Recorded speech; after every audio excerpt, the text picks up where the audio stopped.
다니엘 12장입니다. 다니엘 12장 1절에서 13절 말씀 교독하겠습니다.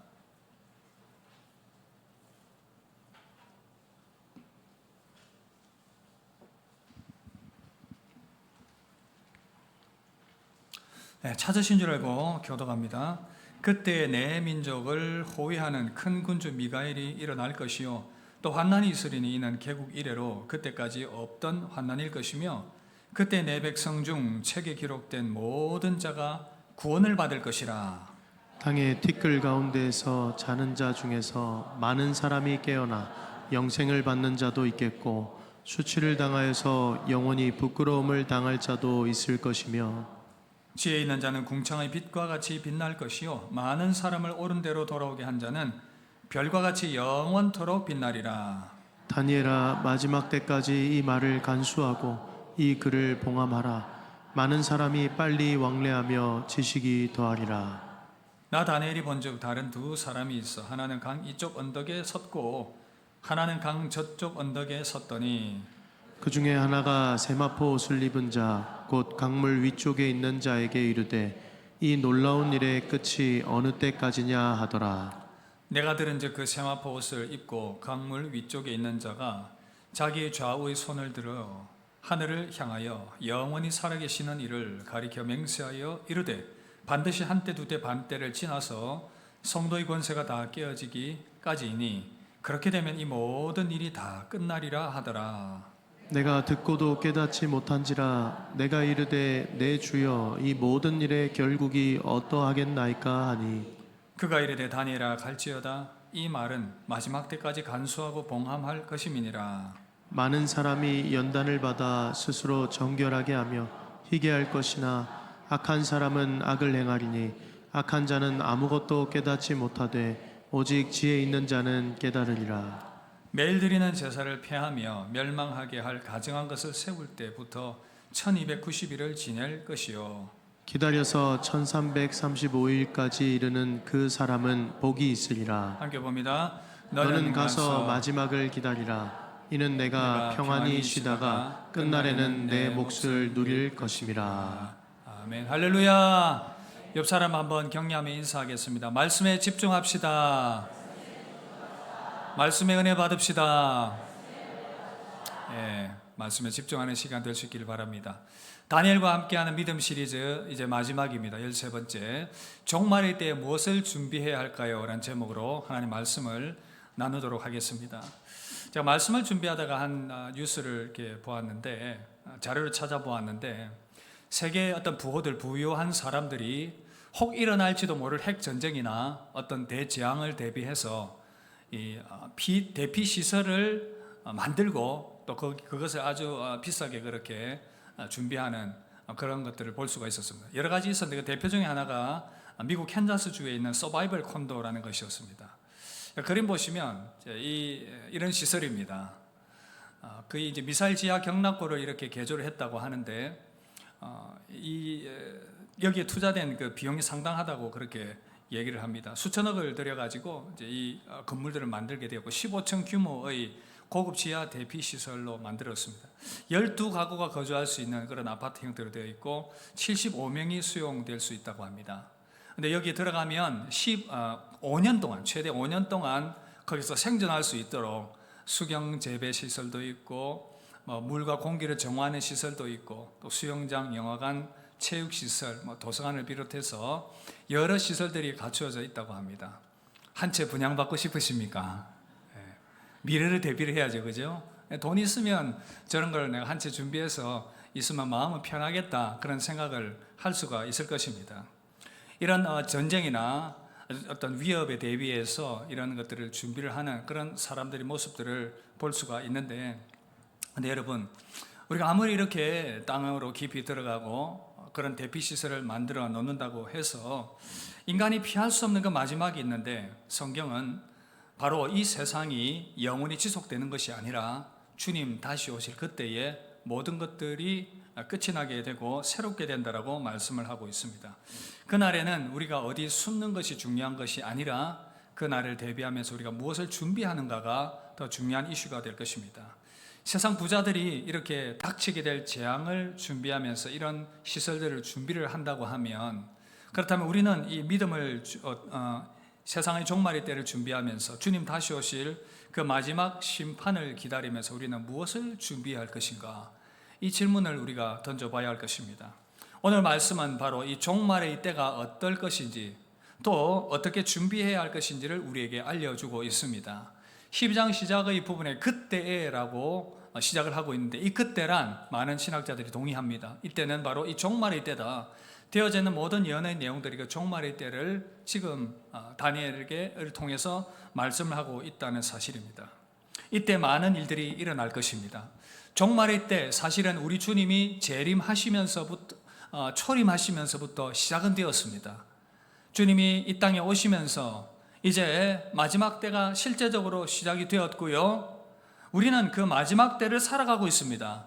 그리고 주님이 재림하실 그때가 세상의 진짜 말 쓰지 말 마지막 때이고, 그때 모든 것이 끝이 나고 하나님의 주님의 새롭게 하시는 그 역사가 나타나게 될 것입니다. 다니엘 12장의 이 예언이 요한계시록의 내용과도 매우 유사하게 일치를 하고 있습니다. 그래서 학자들은 이 다니엘을 신약의 요한계시록과 같이 비유가 되어지고 있고, 그래서 구약의 계시록이다 그렇게 말하고 있습니다. 오늘 우리는 이 종말의 때를 살아가고 있습니다. 그리고 주님의 재림을 기다리고 있습니다. 그렇다면 우리는 이 종말의 때를 어떻게 준비하며 살아가야 할 것인가? 이 부분들을 저와 여러분들이 말씀을 듣고 다시 한 번 더 우리 믿음을 새롭게 하는 그런 시간 될 수 있기를 주의 이름으로 축복합니다. 여러분, 우리는 이 종말의 때를 어떻게 준비해야겠습니까? 먼저는요, 우리는 말씀을 붙잡아야 합니다. 함께 따라합시다. 말씀을 붙잡읍시다. 오늘 말씀 보니까 이 말을 간수하라고 말하고 있습니다. 이 말씀을 간직하라, 붙들라 그렇게 말씀하고 있어요. 12장 4절 함께 읽읍시다. 다니엘아, 마지막 때까지 이 말을 간수하고 이 글을 봉함하라. 많은 사람이 빨리 왕래하며 지식이 더하리라. 여러분, 진짜 중요한 것이 무엇인가? 위기를 만났을 때 진짜 중요한 것이 무엇인가를 붙들라는 그런 도전 아니겠습니까? 여러분, 그런 일이 일어나면 안 되겠지만 진짜 일어나면 안 됩니다. 여러분 중에 그 누구도 이런 일이 일어나지 않기를 바랍니다. 만약에 집에 불이 났다고 가정해 봅시다. 그렇다면 여러분들은 무엇을 가지고 밖으로 뛰어나가겠습니까? 가장 소중한 것 아니겠습니까? 그 중에 여러분 각자가 소중하게 여기는 것들이 있을 것입니다. 목사님, 당연히 아내를 데리고 나가야죠. 남편을 데리고 나가야죠. 자녀를 데리고 나가야죠. 그렇게 여러분들이 아마 다 동의를 하실 것입니다. 또 여러분들이 소중하게 생각하는 그 무엇을 가지고 피신을 가겠지요. 마찬가지입니다. 우리가 종말의 때에 가장 중요한 것, 정말 이 말세의 때에 붙들어야 할 것이 무엇인가를 우리가 생각을 하고 그것을 붙들어야 된다고 오늘 말씀을 통해서 우리에게 도전을 해주고 있다는 사실입니다. 바로 말씀을 붙잡고 사는 것이다, 말씀을 붙잡는 것이다 라고 말씀하고 있어요. 그런데 안타깝게도 이 종말의 때를 살아가고 있는 많은 사람들이 말씀을 붙잡는 것이 아니라 다른 것에 분주하고 다른 것을 붙잡고 살아가고 있습니다. 오늘 말씀에다 보니까 많은 사람들이 빨리 왕래하며 지식이 더하리라, 굉장히 바쁘게 분주하게 왔다 갔다 하면서 그렇게 살아간다는 것이죠. 지식을 더한다라고 하니까 이 좋은 지식을 얘기하는 것 같은데 그렇지 않습니다. 부정적 의미가 담겨 있어요. 그러니까 여러 가지 그런 이 다른 잡다한 지식들을 더해갈 것이다, 그런 이야기인 것입니다. 요즘같이 이 말씀이 그대로 참 잘 적용이 되는 시대는 없다고 생각이 되는데, AI가 나오고 난 이후로는 세상이 완전히 다른 방향으로 바뀌어진 것 같아요. 웬만하면 다 AI에게 질문을 하고 거기에 답을 구하고 조언을 구합니다. 그러나 여러분, 이 AI를 사용하신 분들은 아실 텐데 얘도 참 거짓말을 잘한다는 거 여러분 아십니까? 물으면 엉뚱한 얘기를 해줘요. 능청맞게도 그것이 정답인 것처럼 막 얘기를 하는데 느낌이 이상한 거예요. 이상한데? 질문합니다. 책에 대해서 아니면 그래서 질문하면 사실은 이게 책에 없던데 너 왜 거짓말하니? 그러면은 또 얘가 급히 사과를 해요. 죄송합니다. 제가 다시 확인해보고 정보를 수정해드리겠습니다. 또 이렇게 또 착하게 사과도 하고 그렇게 하더라고요. 지식이 늘어나는데 그것이 바르지 못한 지식일 수도 있고, 또 정말 정작 중요한 지식이 아닐 수도 있는데 그것을 더하려고 우리는 분주하게 살아가고 있습니다. 그 시대의 시류에 편승하지 않으면 내가 도태될 것 같고 무너질 것 같은 그런 생각에 더 급하게 달려가는 그런 모습인 것입니다. 최근에 유행하는 단어 중에 포모라는 단어가 있어요. 포모. 이 단어는 벤처 캐피탈리스트로 활동하던 포모 사피엔스의 저자였던 페이트릭 맥기니스라는 사람이, 이 사람이 이제 경영대학원에 다닐 때에 2004년에 그의 그 학교의 그 학술지 잡지죠. 거기에 글을 기고를 했는데 거기에서 이 단어가 시작이 되었다고 합니다.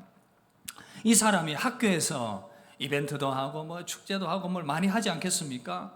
그런 일들이 있으면은 무조건 쫓아다니는 것입니다. 정신없이 그렇게 인싸가 되기 위해서 그 한 속한 무리가 되기 위해서 그렇게 열심히 쫓아다니고 그랬는데 정작 중요한 수업에는 그런데 피곤해서 집중하지 못하게 되는 만성 피로에 시달리는 그런 모습들을 발견할 수 있었다고 합니다.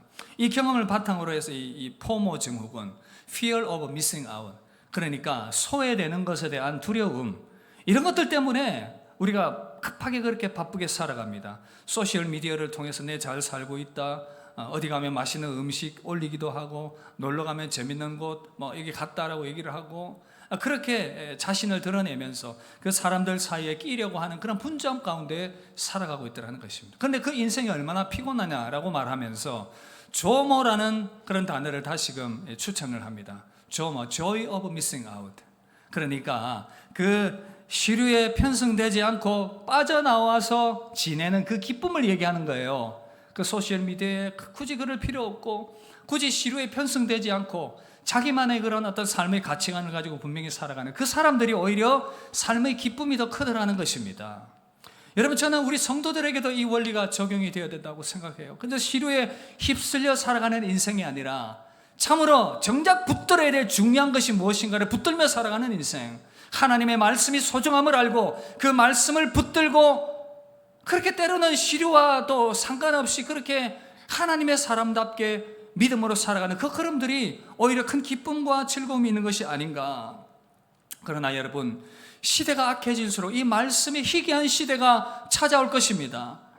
이미 아모스는 그 구약의 이스라엘 백성들이 아수르에서 멸망되기 전에 하나님의 말씀의 그 기근의 때가 임할 것이다라고 경고를 했습니다.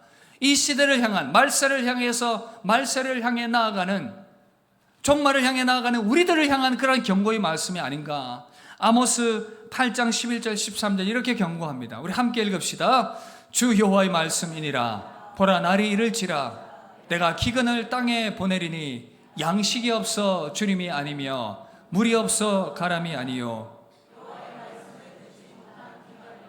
사람이 이 바다에서 저 바다까지 북쪽에서 동쪽까지 비틀거리며 여호와의 말씀을 구하려고 돌아다녀도 그날의 아름다운 처녀와 젊은 남자가 다 갈아여 쓰러지리라. 여러분, 얼마나 안타까운 현상입니까?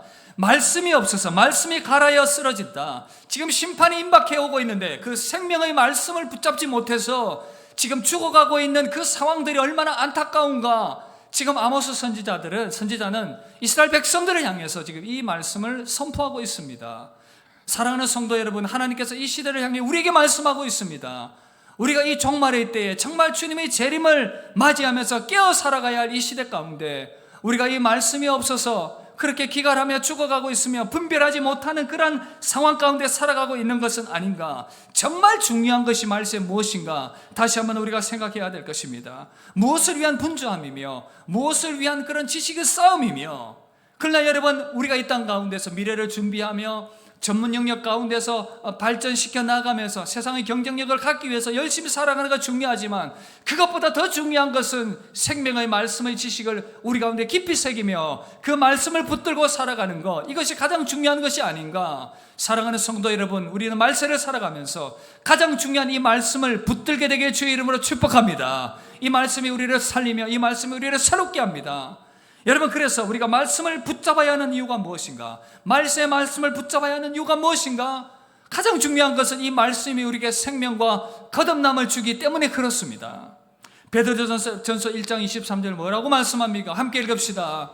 너희가 거듭난 것은 썩어질 씨로 된 것이 아니요 썩지 아니할 씨로 된 것이니 살아있고 항상 있는 하나님의 말씀으로 되었느니라. 할렐루야.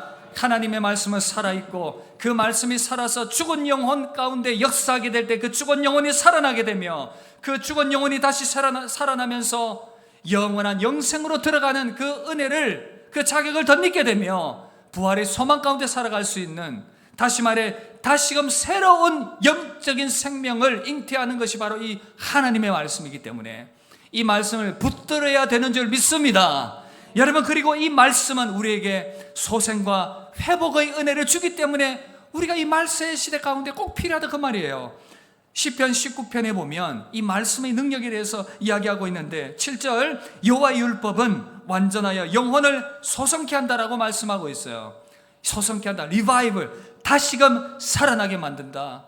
우리 영혼의 이 말세를 살아가면서 많은 영적인 공격과 시험 가운데 놓이게 될 때에 하나님의 말씀이 우리 가운데 역사하게 되면 우리의 그 약해진 영혼이 새 힘을 얻게 되는 것, 우리 영혼의 상처와 흉터가 하나님의 말씀을 통해서 다시금 소성케 되고 다시 살아나게 되는 역사가 있음을 믿으시길 주의 이름으로 축복합니다. 그래서 우리는 이 말씀이 필요한 것입니다.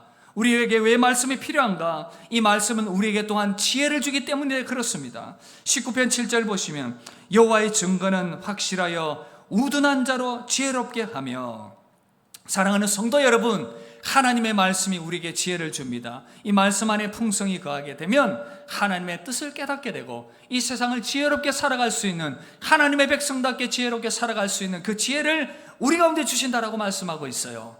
성경은 말씀합니다. 여호와를 경외하는 것이 지식의 근본이다. 그 여호와를 경외하는 도가 하나님의 말씀 안에 들어있기 때문에 그 말씀을 붙들게 될 때에 지식의 근본을 얻게 된다, 그 말입니다.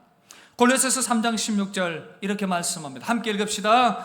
그리스도의 말씀이 너희 속에 풍성히 거하여 모든 지혜로 피차 가르치며 권면하고. 여러분, 그래야 합니다. 이 말씀이 우리 안에 채워질 때에 우리가 하나님의 지혜로 가득 채워지게 되며, 그래서 그 모든 지혜가 내 안에 채워지게 되고 이 지혜를 서로 나누게 될 때에 우리 모두가 그 지혜 안에 거하게 되는, 그 말씀 안에서 바로 그 은혜가 임하게 된다는 사실입니다. 그런가 하면 우리가 이 말씀을 왜 가까이 해야 하는가? 성도로서의 삶의 질서와 기쁨을 주기 때문에 우리는 이 말씀을 붙들어야 합니다. 시편 19편 8절 뭐라고 말씀합니까? 여호와의 교훈은 정직하여 마음을 기쁘게 하고, 여기서 이 교훈은 이 질서와 규칙을 말합니다. 영어로는 precept, 지혜입니다. 규칙입니다. 질서입니다. 하나님의 말씀이 우리의 삶의 질서를 알려주시는 거예요. 우리가 밖에서 운전을 할 때에 교통법규가 우리를 지켜주고 보호하고 살립니다. 그 법규를 잘 지켜나가면 우리는 안전할 수가 있습니다. 그 법규가 있기 때문에 난폭 운전자들로부터 우리를 보호하며 우리가 편안하게 운전을 하며 그 즐거움을 누릴 수가 있는 것입니다. 마찬가지로 우리 인생 가운데 하나님께서 삶의 질서와 규칙을 말씀을 통해 알려주셨고 우리는 그 말씀의 원리를 따라서 살아가면 우리 인생의 기쁨과 행복이 넘쳐나게 될 줄 믿습니다. 죄가 우리를 지배하지 못하고 오직 하나님의 그 길을 따라가게 될 때에 하나님의 말씀의 질서가 주는 그 행복 안에서 우리는 살아가게 될 줄 믿습니다. 할렐루야! 여러분, 그래서 하나님의 말씀은 우리에게 생명의 거듭남을 줄 뿐 아니라 우리 안에 새 힘을 공급해 주시고 삶의 지혜를 공급해 주시며 또한 삶의 질서와 기쁨을 공급해 주기 때문에 우리는 이 말세에 하나님의 말씀을 붙들고 살아야 된 줄 믿습니다. 옆 사람을 다시 한 번 더 우리 격려합시다. 말씀을 붙듭시다. 한 번 더 인사합시다. 말씀을 진짜 붙듭시다. 손 한번 꽉 잡아주십시오. 말씀을 진짜 붙들어야 됩니다. 여러분, 그래서 요한계시록 1장 3절 뭐라고 말씀합니까? 함께 읽읍시다. 이 예언의 말씀을 읽는 자와 듣는 자와 그 가운데 기록한 것을 지키는 자는 복이 있나니 때가 가까움이라. 할렐루야. 자, 누가 복되다고요? 이 예언의 말씀을 뭐 하는 자요? 읽는 자, 그리고 듣는 자, 그리고 그 가운데 기록한 것을 지키는 자가 복이 있나니. 말세에 이런 복된 믿음의 사람 될 수 있기를 바랍니다. 말세의 말씀을 붙들고 믿음으로 승리하는 우리 모든 성도들 될 수 있기를 주 이름으로 축복합니다. 그런가 하면 말세에 우리는 어떻게 해야 되겠습니까? 두 번째는 고난 가운데에서도 정결해야 할 줄로 믿습니다. 우리가 이루어야 할 것은, 붙어야 할 것은 바로 고난 가운데에서의 정결함입니다. 12장 10절 함께 읽읍시다. 많은 사람이 연단을 받아 스스로 정결하게 하며 희귀할 것이나 악한 사람은 악을 행하리니 악한 자는 아무것도 깨닫지 못하되 오직 지혜 있는 자는 깨달으리라. 여러분들에게 분명한 사실을 말씀드리는데, 말세를 살아가는 성도들에게 고난은 피할 수가 없습니다. 죄송합니다. 목사인 저도 여러분들에게 어떻게 해드릴 수가 없습니다. 이 고난은 성도에게 피할 수가 없는 일부분입니다. 디모데후서 3장 12절 이렇게 말씀합니다. 무릇 그리스도 예수 안에서 경건하게 살고자 하는 자는 박해를 받으리라. 우리 주님께서 자기 땅에 오셨지만 우리 주님도 박해를 받으셨습니다.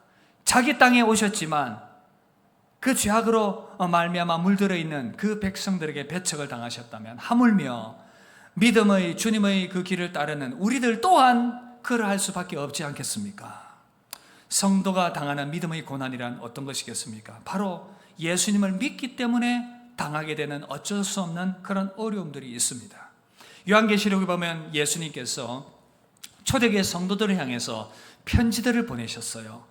여러 종류의 편지들을 각 교회마다 보내셨는데, 여러 다른 상황들 가운데서 주님이 편지를 보내셨는데, 그 중에 서머나 교회가 오늘 말씀과 좀 연결이 되는데, 서머나 교회 주님이 편지를 보내셨습니다. 그렇게 말씀합니다. 내가 너의 고난과 너의 환난과 궁핍을 알고 있다. 이들이 지금 어려움 당하고 있습니다. 서머나 교회 성도들. 어떤 어려움이었냐 하면, 그들이 먹고 살아야 되는데 지역 상인조합에 가입을 해야 했습니다. 그런데 그 지역 상인조합에 가입을 하려면 당시의 그 황제였던, 로마의 황제였던 이 시저 가이사에게 그는 신이다, 그는 주이다 라고, Caesar is my lord, 가이사는 나의 주님입니다, 이걸 고백을 해야 되는 거예요. 이미 이제 황제 숭배, 우상으로 자리 잡고 있던 그 시대적 상황 가운데 있었기 때문에, 그래야 상인의 그 조합에 가입을 해서 먹고 살 수 있는 그런 상황들이 펼쳐지게 되는 것인데, 성도는 그럴 수 없었던 것 아니겠습니까? 오직 우리 주 예수 그리스도 그분만이 우리 주님이신데, 그런 말미암아 많은 성도들이 고통당했습니다. 먹고 살 길이 막막하게 되어져 버렸습니다. 직장을 잃었죠. 사업들을 잃어버렸죠. 과도한 세금과 재산을 빼앗기는 등 많은 피해들을 입게 되었습니다.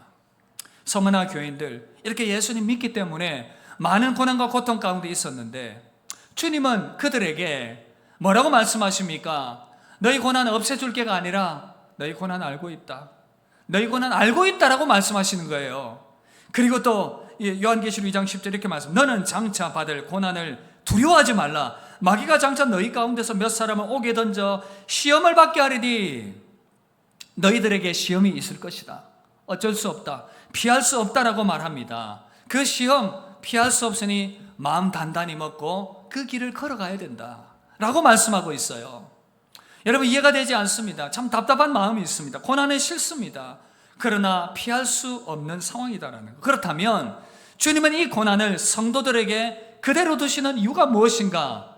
많은 여러 가지 이유들이 있겠지만 오늘 말씀을 통해서 한 가지를 찝어서 나누어 본다면 바로 우리를 정결하게 하기 위함입니다. 우리 믿음을 더욱더 깨끗하게 하고 단단하게 하고 정결하게 하기 위함이다라고 말씀을 하고 있어요. 정결하게 하며 희게 된다라고 말씀하고 있습니다. 핍박과 환난은 성도의 믿음을 무너뜨리려고 공격해오고 있지만, 하나님은 그러나 이 고난과 핍박을 통해서 성도의 믿음을 더 단단하게 할 뿐 아니라 더 정결하게 하는 그 도구로 사용하시더라는 것입니다. 여러분, 구약의 욥을 보십시오. 욥은 이렇게 고백했습니다. 욥기 23장 10절 보시면, 내가 가는 길을 그가 아시나니 그가 나를 단련하신 후에는 내가 순금같이 되어 나오리라. 욥이 얼마나 큰 고난 당했습니까? 가족이 죽는 일들이 일어났습니다. 재산이 날아가는 일들이 일어났습니다. 그의 건강이 거의 죽을 지경에까지 온몸에 악창이 돋아서 건강까지 잃어버리게 된 상황이었습니다. 지금 그 상황 가운데서 욥은 이 고백을 하고 있는 거예요. 나의 가는 길을 그가 아시나니 그가 나를 단련하신 후에는 내가 순금같이 되어 나오리라. 여러분, 금의 재련 과정을 보면 이해가 되는데, 금강석을 이렇게 구합니다. 그리고 금강석 가운데 순금을 뽑아내기 위해서는 많은 강한 열로 가열을 하게 됩니다. 가열하면 불순물들이 떠오르기 시작합니다. 재련가들은 그 불순물들을 걷어냅니다. 또 가열해서 불순물들을 걷어내고 순금을 얻어내는 것입니다. 욥이 지금 이 고백을 하고 있는 거예요. 내가 지금 그 고난의 터널을 지나가고 있지만 이 과정들을 통해서 나의 믿음은 더 정결하고 아름답게 나오게 될 것이다. 내 안에 있는 불신앙들이 이 모든 과정들을 통해서 떠나가게 될 것이고 떨어지게 될 것이고, 내 안에 있는 죄악들이 이 정죄의 과정들을 통해서 떨어져 나아가게 될 것이고, 내 안에 있는 그런 모든 믿음들이 더 단단하고 아름다운 청결함으로 나아가도록 그렇게 하나님은 만들어 가실 것이다. 그런 고백을 하는 것입니다. 사랑하는 성도 여러분, 이 고난의 터널, 시험의 과정을 지나가고 있습니까? 하나님께서 여러분들의 믿음을 정결하게 하고 계심을 믿으시길 바랍니다. 여러분들의 믿음을 깨끗하게 그리고 더 단단하게 만들어가고 있음을 믿으시길 주의 이름으로 축복합니다. 그리고 이 고난의 때, 연단의 때는 기간이 있어요. 정해진 시간이 있습니다. 오늘 말씀 보니까 한때, 두때, 반때를 지나서 12장 7절 보시면 성도의 권세가 다 깨어지기까지니, 11절에도 1290일, 11절 12절 1335일, 이 숫자는 상징적인 숫자인데 바로 박해의 기간, 고난의 기간을 말하고 있다는 사실입니다. 저는 이것이 종말의 때뿐 아니라 우리 각 개인의 삶 가운데에서도, 일생 가운데에서도 그대로 적용이 된다고 믿습니다. 하나님께서 우리 믿음을 정결하게 하기 위해서 일정 기간 고난의 때를 허락하시지만, 그러나 그 때를 믿음으로 지나가고 나면 우리를 아름답고 정결하게 세워가실 줄 믿습니다. 춥고 긴 겨울밤, 그러나 새벽이 동토는 그때 가장 추울 수 있지만, 그러나 그때가 오히려 빛이 가까운 때라는 것을 다시 한 번 더 생각하시고, 사랑하는 성도 여러분, 이 말세의 때를 살아가는 동안에 이 믿음을 지켜나가기 위해서 고난은 피할 수 없지만, 그러나 이 과정을 통해서 우리 믿음을 더욱더 정결하게 해 나가실 그 하나님을 신뢰하며 믿음으로 계속해서 그럼에도 불구하고 전진해 나가는 저와 여러분들 될 수 있기를 주의 이름으로 축복합니다. 말세의 고난의 때 여러분 믿음으로 전진해 나가면서 여러분 믿음을 정결하게 세워갈 수 있기를 바랍니다. 그런가 하면 마지막 세 번째, 우리는 이 종말의 때에 무엇을 준비해야 하는가? 바로 내세의 부활 소망을 붙들어야 되는 줄 믿습니다. 다니엘 12장 2절 3절 이렇게 말씀 함께 읽읍시다. 땅의 티끌 가운데에서 자는 자 중에서 많은 사람이 깨어나 영생을 받는 자도 있겠고, 수치를 당하여서 영원히 부끄러움을 당할 자도 있을 것이며, 지혜 있는 자는 궁창의 빛과 같이 빛날 것이요 많은 사람을 옳은 대로 돌아오게 한 자는 별과 같이 영원토록 빛나리라. 아멘. 여러분, 오래전에 다니엘이 지금 이 놀라운 말씀, 부활에 대한 그 약속의 말씀을 성령의 영감을 통해서 이렇게 계시를 받아서 우리에게 주게 이렇게 전달되게 되었다는 사실입니다. 여러분, 놀랍지 않습니까? 우리 주님이 오시고 일어나게 될 그런 종말의 일들, 요한계시록에도 복음서에서도 그대로 우리에게 말씀해주고 있는데, 요한계시록 20장 11절 15절에 보시면 좀 더 구체적으로 종말의 때에 일어나게 될 일들을 우리에게 알려주고 있습니다. 이거 너무 중요하기 때문에 좀 길지만 우리 함께 한번 읽어보도록 하겠습니다. 또 내가 크고 흰 보좌와 그 위에 앉으신 이를 보니 땅과 하늘이 그 앞에서 피하여 간데 없더라.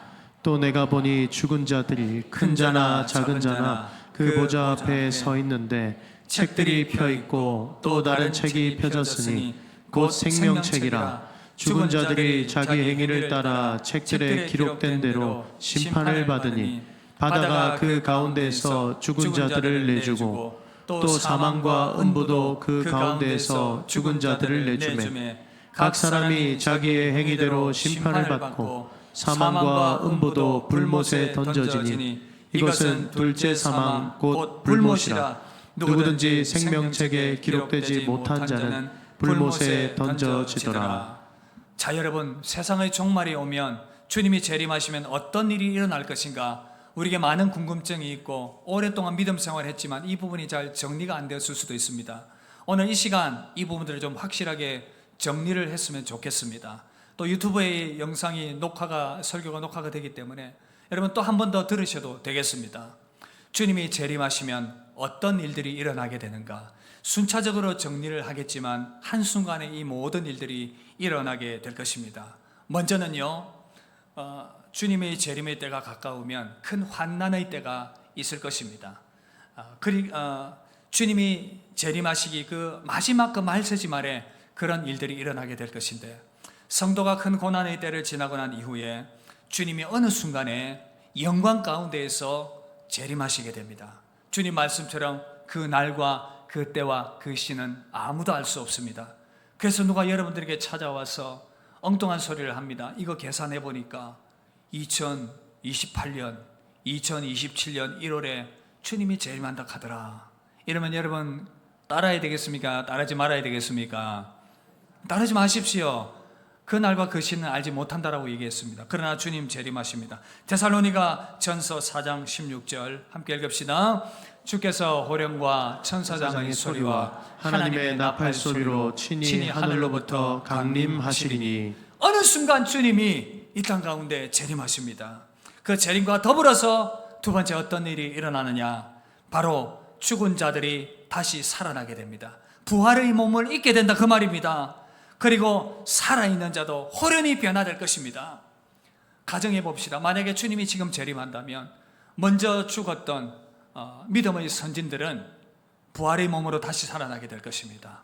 낙원에 있던 그들의 영혼이 부활하게 된 그 몸과 합쳐져서 영원한 부활 생명, 부활의 몸을 입게 될 것입니다. 이렇게 믿음 생활하고 있던 지금 우리들, 예배하고 있는 우리들은 주님 재림하실 때 살아있다면 호련히 변화되어서 부활의 몸을 입게 될 것입니다. 할렐루야! 죽은 영혼들이 먼저 일어나게 될 것이고 살아있는 우리 몸이 호련히 변화될 것입니다. 놀랍게도 그러나 믿지 않고 죽은 자들의 영혼도 형벌 가운데 있다가 몸과 결합해서 심판의 부활로 나오게 될 것입니다. 죽은 자도 다시 살아납니다. 영원한 영벌을 위해서, 심판을 위해서 그들을 살아나는 것입니다. 요한복음 5장 28절 29절 주님이 이렇게 말씀하셨어요. 함께 읽읍시다. 무덤 속에 있는 자가 다 그의 음성을 들을 때가 오나니 선한 일을 행한 자는 생명의 부활로, 악한 일을 행한 자는 심판의 부활로 나오리라. 죽은 자도 믿지 않는 자도 영벌 가운데 있지만 다시 살아나서 심판대 앞에 서게 될 것입니다. 그리고 다시 살아난 우리들은 주님의 다시 오심을 맞이하기 위해서 공중으로 들림받게 될 것입니다. 이것은 환영식입니다. 우리가 동대구에 누가 손님이 옵니다 그러면 맞이하러 가지 않습니까? 마찬가지로 부활의 몸을 입은 우리들이 다시 재림하시는 그 주님을 맞이하기 위해서 하늘로 들림받게 될 것입니다. 그리고 함께 주님과 함께 새하늘과 새 땅으로 내려와서 영원토록 살아가게 될 것입니다. 데살로니가전서 4장 17절 이렇게 말씀합니다. 함께 읽읍시다. 그 후에 우리 살아남은 자들도 그들과 함께 구름 속으로 끌어올려 공중에서 주를 영접하게 하시리니. 할렐루야. 주님을 맞이하게 될 것입니다. 그리고 그 이후에 이제 영원한 최후의 심판이 시작될 것입니다. 최후의 심판이 시작될 것입니다. 이 심판은 믿는 자들에게는 영벌이냐 영생이냐의 심판이 아니에요. 이 심판은 신자들에게는 우리가 하나님의 자녀되었고 구원받은 자다라는 것을 확증하는 심판이요, 이 땅 가운데서 살았던 그런 모든 삶에 대해서 하나님의 칭찬과 격려를 받는 그 심판의 자리가 될 것입니다.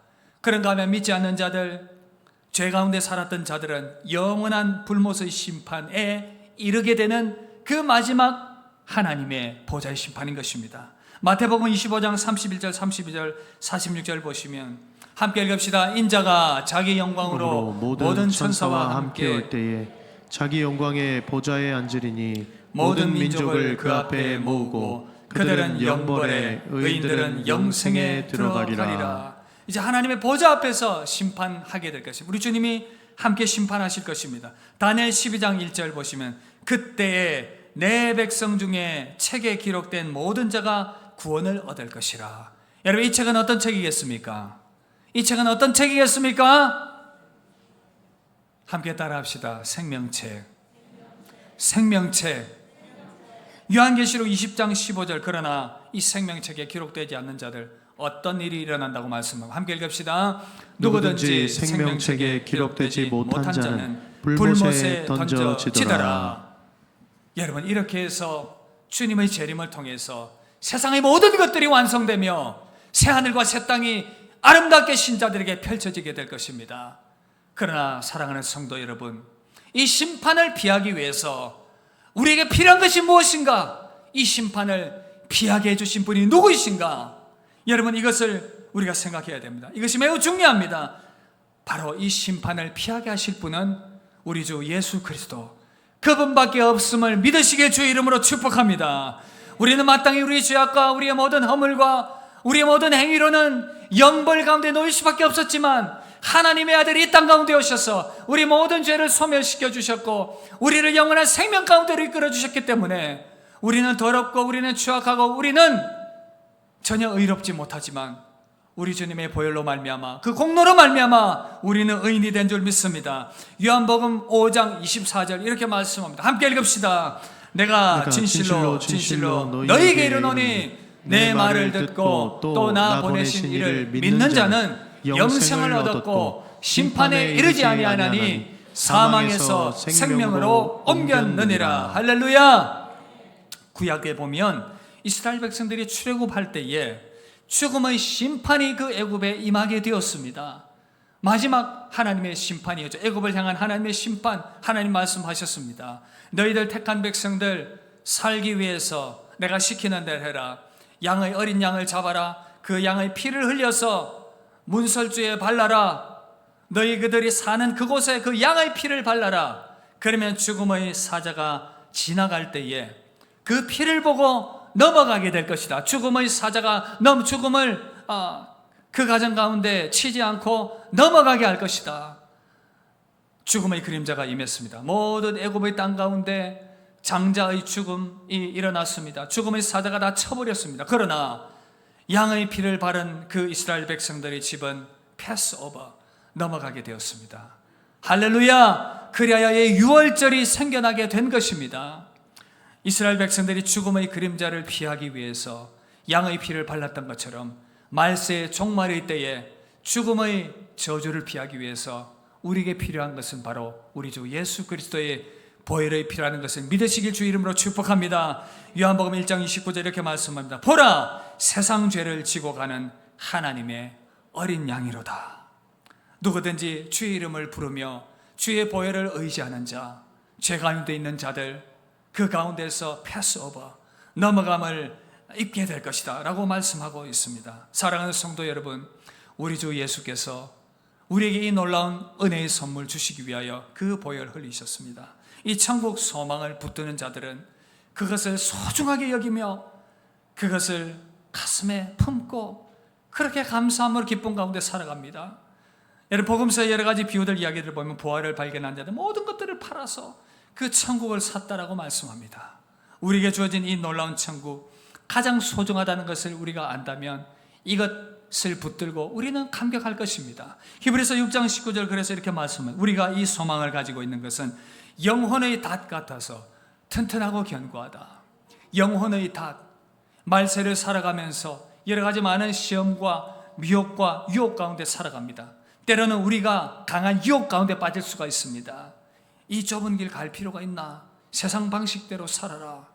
그렇게 유혹합니다. 세상이 원하는 대로 육체의 욕심을 따라서 즐거움을 따라서 그렇게 마음대로 살아라. 그러나 우리에게 주어진 이 천국 심판을 생각한다면 우리는 그렇게 살아갈 수 없습니다. 때로는 이 땅 가운데 고통과 시험과 어려움이 있지만 우리 가운데 주신 이 영광을 생각하면 우리는 믿음으로 기쁨으로 이 길을 걸어갈 수 있습니다. 그래서 이 천국 소망은 흔들리지 않은 우리 영혼의 견고한 탓이 되는 줄 믿습니다. 이 천국 소망이 우리를 말세 가운데서 믿음으로 견고하게 붙들어 주실 줄 믿습니다. 찰스 스펄전은 이 죽음을 앞두고 요한복음 14장 1, 2절을 강의하면서 이렇게 설교했습니다. 그 은총의 나라는 우리가 최후의 육신을 가지고 주님과 함께 머물 처소입니다. 예수님도 그곳에 영으로만 가시지 않고 상처난 자국 그대로 육신을 지닌 채 부활하신 것을 기억할 때 난 너무나 기쁩니다. 이제 주님이 그곳으로 떠나가신 것처럼 우리도 그리스도께서 거하시는 그곳으로 가야 합니다. 사랑하는 성도 여러분, 이 소망을 붙들게 되길 바랍니다. 우리 인생의 마지막 길 가운데 이 소망이 있다는 것을 붙든다면 우리 가운데 얼마나 감격과 기쁨이 있겠습니까?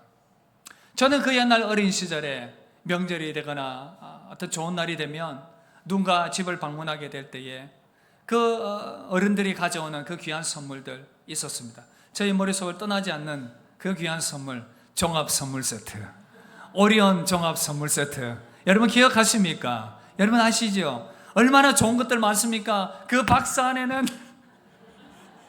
사탕도 있고 비스켓도 있고 맛있는 과자도 있고, 그것을 펼치는 순간 눈이 휘둥그레집니다. 우와, 뭐부터 먹을까? 사탕 먹었다가 과자 먹었다가 누구 뺏기지 않기 위해서 그걸 구석에 감춰놓기도 하고, 그런 즐거움들이 있었습니다. 저는 성도들에게 이 천국의 선물이 종합 선물 세트와 같다는 거, 이 땅을 고통 가운데 살아가고 이 땅을 믿음으로 살아가는데 어렵고 힘든 일이 있고 시험이 있고 유혹이 있을 때마다 그것을 꺼내보는 것입니다.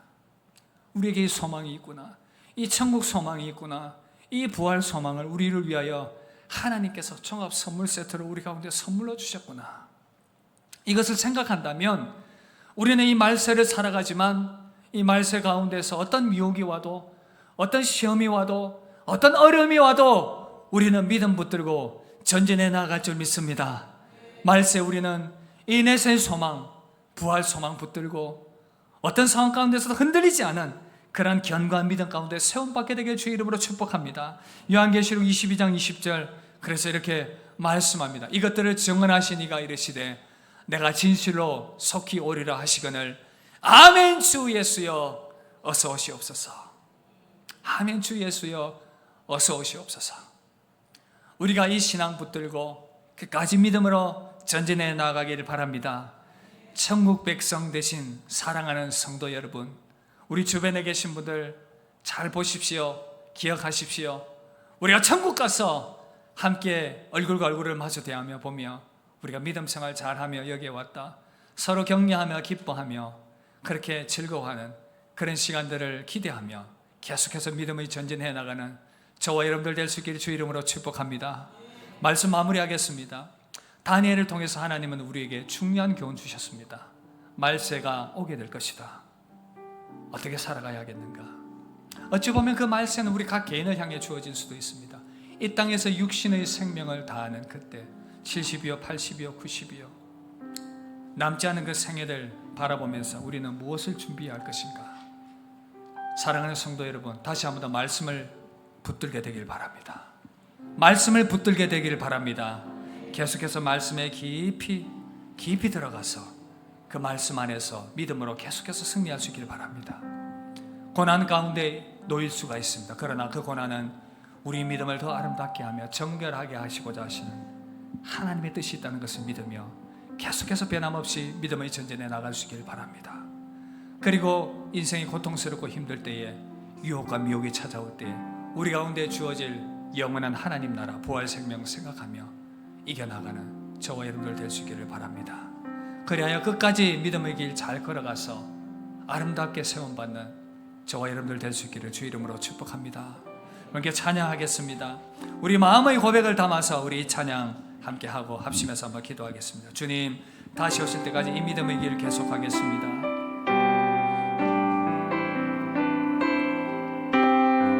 우리 고백을 담아서 우리 찬양 주님께 드리며 나아갑시다. 주님 다시 오실 때까지 나는 이 길을 가리라. 좁은 문 좁은 길 나의 십자가 지고 나의 가는 이 길 끝에서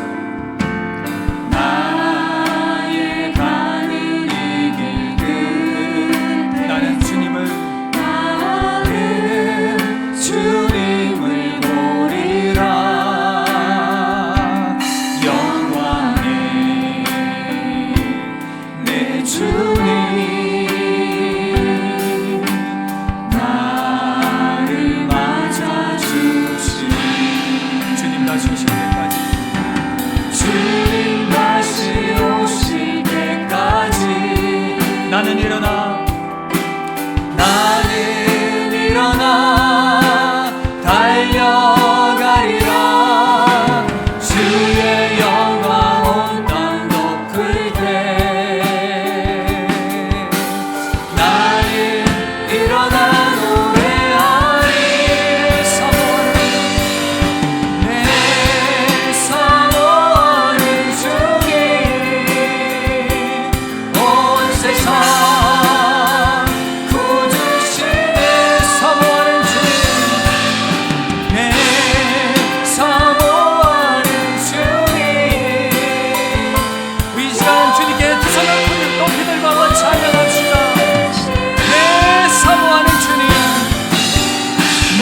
하시오시마 약속하셨습니다.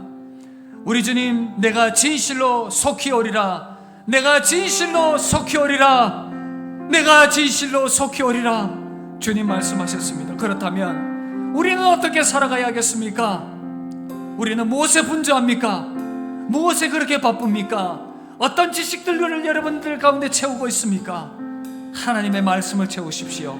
하나님의 말씀을 붙드십시오. 그 말씀이 이 말씀 가운데 우리를 믿음의 사람으로 더욱더 세워갈 것입니다. 고난이 있습니까? 주께서 나를 정결케 하시기 위한 주의 뜻이 있음을 믿고 계속해서 믿음의 전진에 나가십시오. 미혹이 있습니까? 고통 가운데서 믿음을 내려놓고자 하는 그런 시험이 있습니까? 우리 가운데 있는 그 부활과 내세의 소망과 영원한 심판을 생각하며 거룩한 두려움 가운데서 또한 소망 가운데서 계속해서 믿음의 전진에 나가시기를 바랍니다. 하나님이여, 믿음 붙들게 하여 주시옵소서. 우리 시간 받은 말씀 생각하며 우리 주의 한번 간절히 부르짖고 믿음의 결단 가지고 주님 앞에 기도로 나아가겠습니다. 주여